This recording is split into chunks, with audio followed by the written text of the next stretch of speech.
சபரீசன் இந்த ஒரு பெயரை செய்திகளில் வாரத்திற்கு 2 முறையாவது நாம் கேட்டிருப்போம். அந்த அளவுக்கு திமுகவில் இருக்கக்கூடிய ஒரு பரிச்சயமான பெயர். அதுவும் 2021லேருந்து 26 இந்த 5 ஆண்டுகள் ஆட்சி காலத்தில் அதிகமாகவே கேட்டிருப்போம். G2 அப்படின்னா இவருடைய பெயர் வந்துடும். உண்மையாகவே இந்த சபரீசன் என்ற நபர் யார்?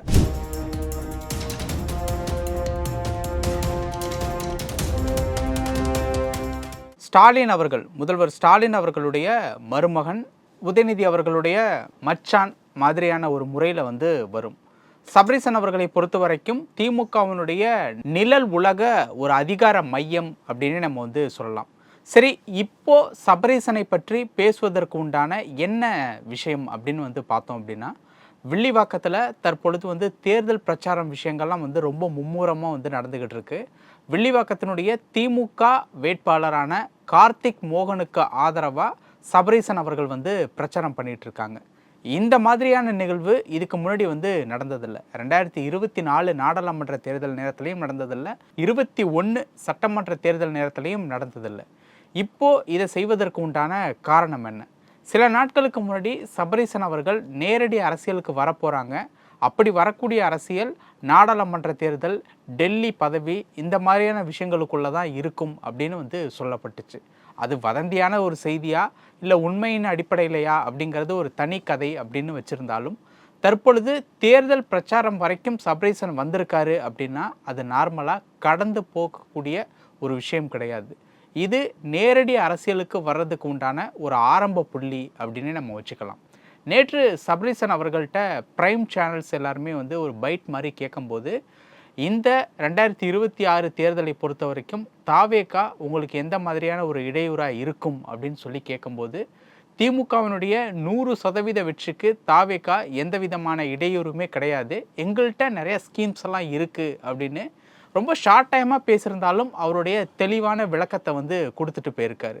இது எல்லாமே நேற்றைய நிகழ்வு அப்படின்னாலும், தேர்தல் களத்திற்கு வந்ததுக்கு உண்டான அடிப்படை நோக்கம் என்ன அப்படிங்கிறது நம்மக்கிட்ட இருக்கக்கூடிய செய்திகள் வச்சு பார்க்கும்போது, கார்த்திக் மோகனுக்கு ஆதரவாக தான் அவர் வில்லிவாக்கத்தில் தேர்தல் பிரச்சாரத்தை மேற்கொண்டுட்ருக்காரு.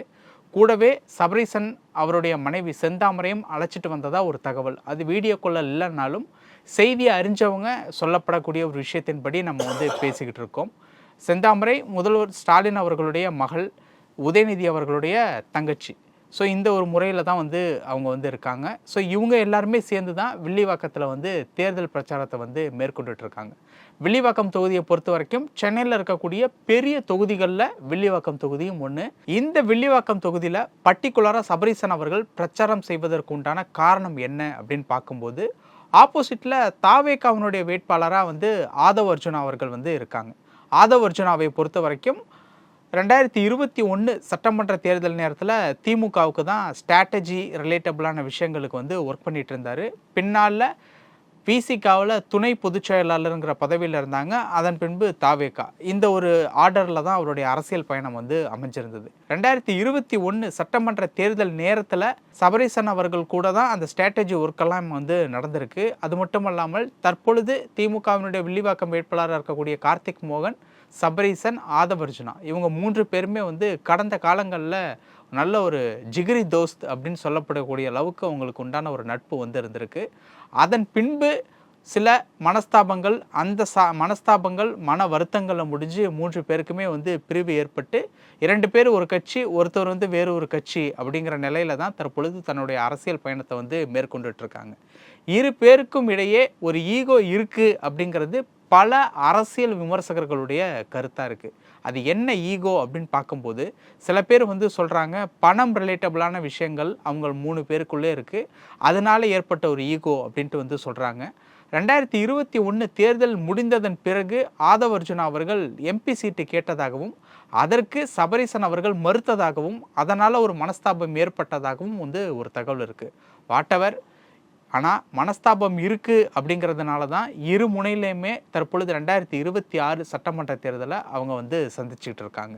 இப்போது இந்த தேர்தலை பொறுத்த வரைக்கும் ஆதவ் அர்ஜுனாவை தோற்கடிக்கணும் அப்படிங்கிற நோக்கத்தில் தான் தற்பொழுது கார்த்திக் மோகனை வில்லிவாக்கம் தொகுதியில் திமுக தலைமையிடம் பேசி சபரீசன் அவர்கள் அந்த தொகுதியில் நிற்க வச்சிருக்காங்க அப்படிங்கிறது ஒரு உறுதிப்பட ஒரு மறைமுக ஒரு செய்தியாக வந்து நமக்கு வந்து கிடைச்சிருக்கு.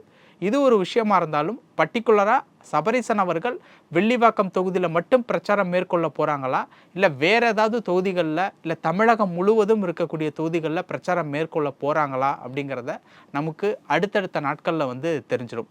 தற்பொழுது வெள்ளிவாக்கம் தொகுதியில் அவர் பிரச்சாரம் மேற்கொள்ளும் போது சொல்லப்பட்ட விஷயங்கள் என்ன, அதாவது திமுக நிர்வாகிகளுக்கு சொல்லப்பட்ட விஷயம் என்ன அப்படின்னு பார்க்கும்போது, கார்த்திக் மோகனை ஜெயிக்க வச்சிங்க அப்படின்னா என்னையே நீங்கள் ஜெயிக்க வைக்கிற மாதிரி கண்டிப்பாக கார்த்திக் மோகனுடைய வெற்றி நம்மளுடைய கழகத்துக்கு ஒரு முக்கியமான ஒரு வெற்றி அப்படிங்கிற ஒரு வார்த்தையை வந்து சொல்லியிருக்காரு. நான் தேர்தலில் போட்டிக்கிட்டால் என்ன மாதிரியான ஒரு வெற்றியை கொடுப்பீங்களோ அதே ஒரு மாதிரியான வெற்றியை கார்த்திக் மோகனுக்கும் கொடுக்கணும் அப்படின்ட்டு வந்து சொல்லியிருக்காரு. இந்த அளவுக்கு ஒரு அழுத்தமான ஒரு வார்த்தையை நண்பன் அப்படிங்கிறதையும் தாண்டி திமுகவினுடைய வேட்பாளருக்கு சொல்கிறாங்க அப்படின்னா அது சற்று யோசிக்கக்கூடிய ஒரு விஷயமாக தான் இருக்குது. அப்போது ஆதவ் அர்ஜுனாவுக்கு ஆப்போசிட்டில் இருக்கக்கூடிய திமுக வேட்பாளர் அவங்களுடைய குழு வந்து ரொம்ப ஸ்ட்ராங்காக தன்னுடைய நிலைப்பாட்டிலேருந்து இருக்காங்க. ஒரு தேர்தல் நெருக்கடியும் கொடுக்குறாங்க அப்படிங்கிறது நல்லாவே புரிஞ்சுக்க முடியுது. ஸோ வெள்ளிவாக்கம் தொகுதியை பொறுத்த வரைக்கும் ரொம்ப அதிக கவனமும் தேர்தல் வேலைகளில் ஒரு மும்முரமும் வந்து காட்டிட்டு வர்றாங்க. இதே நேரத்தில் திருச்சியில் பார்த்தீங்க அப்படின்னா மொத்தம் 9 தொகுதிகள் வந்து இருக்காங்க.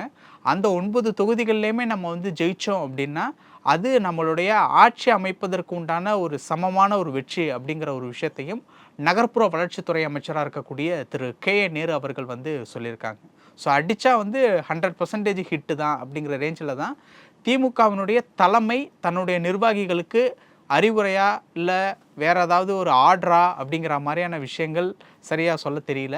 பட் ஒரு முக்கியமான ஒரு விஷயம் என்ன அப்படின்னா கண்டிப்பாக ஜெயிச்சே ஆகணும் அப்படிங்கிறது வந்து ரொம்ப கரெக்டாக வந்து தன்னுடைய நிர்வாகிகளுக்கு வந்து தலைமையில் இருக்கக்கூடியவங்க சொல்லிட்டு வராங்க. அதில் குறிப்பாக சபரீசன் அவர்கள் வெள்ளிவாக்கம் தொகுதியில் கார்த்திக் மோகனுக்கு ஆதரவாக தன்னுடைய பிரச்சாரத்தை மேற்கொள்ளும் போது இந்த மாதிரியான வார்த்தைகள் பயன்படுத்துவதன் மூலியமாக ஆதவ் அர்ஜுனாவுக்கு ஒரு டஃப்பான ஒரு கேண்டிடேட்டாக கார்த்திக் மோகன் இருப்பார் அப்படிங்கிறத வந்து ரொம்ப அழுத்தமாக பதிய வச்சுக்கிட்டு இருக்காரு. தனியாக இல்லை, தன்னுடைய மனைவியார் மூலியமாக வந்து பதிய வச்சுக்கிட்டு இருக்காரு. அப்படின்னா வெளிவாக்கத்தில் இருக்கக்கூடிய ஆதவ் அர்ஜுனாவை ரொம்ப சீரியஸாக எடுத்து தோற்கடிக்கணும் அப்படிங்கிற நோக்கத்தில் ஒர்க் பண்ணிகிட்டு இருக்காங்க அப்படிங்கிறது இந்த நிகழ்வுகள் மூலியமாக ரொம்ப நல்லாவே தெரியுது. ஸோ இதுக்கு பின்னணியில் இருக்கக்கூடிய விஷயங்கள் என்ன அப்படிங்கிறத தான் நம்ம வந்து இவ்வளோ நேரம் வந்து பார்த்துருக்கோம். இதற்கு அடுத்தது என்ன அப்படிங்கிறதும் அடுத்தடுத்த பிரச்சாரம் அப்படிங்கிற விஷயங்கள்ல நமக்கு ரொம்ப நல்லாவே தெரியுது. முடிஞ்ச வரைக்கும் இந்த தேர்தலை பொறுத்த வரைக்கும் ஒரு மெயின் ஃபோக்கஸ் பாயிண்ட்டாக தாவேகாவினுடைய தலைவரான விஜய் அவர்களும் தாவேகா கட்சி இருக்குது அப்படிங்கிறது திமுக தலைமை எடுக்கக்கூடிய ஒவ்வொரு முடிவுகளில் ரொம்ப நல்லாவே தெரியுது. அப்போது ஆப்போசிட்டில் இருக்கக்கூடிய அதிமுக என்ன செஞ்சுக்கிட்டு இருக்காங்க அப்படிங்கிறதையும் நம்ம வந்து லைட்டாக பார்த்துடலாம். அதிமுகவை பொறுத்த வரைக்கும் இன்றைக்கி அதிமுகவினுடைய முக்கிய வேட்பாளராக இருக்கக்கூடிய தங்கமணி அவர்கள் ஒரு 500 டூ வீலர்ஸில் தன்னுடைய பிரச்சாரத்தை வந்து மேற்கொண்டுட்டு இருக்காங்க. அவங்களும் பல கவனத்திற்கு உண்டான ஒரு விஷயங்களை பண்ணிகிட்டு இருந்தாலும் திமுக அதிமுகவையும் தாண்டி தாவேகாவிற்கு அதிக கவனம் செலுத்துது அப்படிங்கிறது இந்த மாதிரியான விஷயங்கள் மூலமா நமக்கு வந்து நல்லாவே புரியுது. ஸோ இது போன்ற பல சுவாரஸ்யமான விஷயங்களை அடுத்தடுத்த வீடியோக்களில் பார்ப்போம். நன்றி. உங்கள் பிசினஸ் இன்னும் அதிக மக்களை சென்றடைய வேண்டுமா? இன்றைய டிஜிட்டல் உலகில் சரியான ப்ரமோஷன் தான் வெற்றியின் முதல் படி. தமிழகம் முழுவதும் பல லட்சக்கணக்கான பார்வையாளர்களை தினமும் சென்றடையும் ரியல் ஒன் யூடியூப் சேனல்களில் உங்கள் பிசினஸ் இனி எல்லோரும் அறியட்டும். குறைந்த செலவில் அதிக ரீச். உங்கள் பிராண்டுக்கு நம்பிக்கையும் வளர்ச்சியும் சேர்க்க இன்றே எங்களை தொடர்பு கொள்ளுங்கள். 9280087164.